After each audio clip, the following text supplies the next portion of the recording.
Liz and Dick, an essay from my past, November 17th, 2013. The other day I had an evil gossip thought run through my mind, and just as I was sharing it with my wife, I realized what I was saying and changed it. A married acquaintance of ours whom we have known for years was sitting with a woman who was not his wife and whom we also know.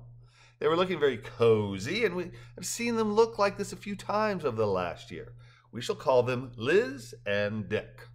I started to make the usual narrow-minded, old-school, middle-class bourgeois derogatory remark about them when I stopped short. I stopped short not because my gossip was inappropriate and petty, but rather because I know that I frequently appear just as this man did when I interact with women, and my wife knows this too. I love women and frequently look longingly into their eyes, flirt with, touch, and make off-color, double-meaning comments to my female friends. My wife knows this, and she also knows that I know where the line is and not to cross it, as Durga is my main reason for existence.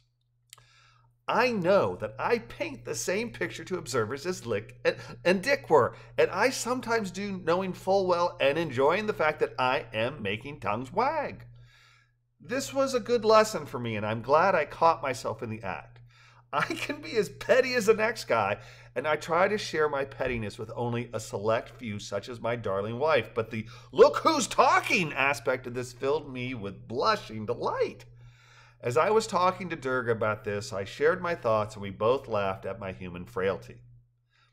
Later that day, I read Harper Lee's To Kill a Mockingbird and was reminded that different folks have different ways to see things from the perspective of others, and to remember that while it is important to hold oneself to a high standard, that one must not fall into the trap that our standard is universal and that things are not simple nor as they appear. Thanks, Liz and Dick, for the important reminder.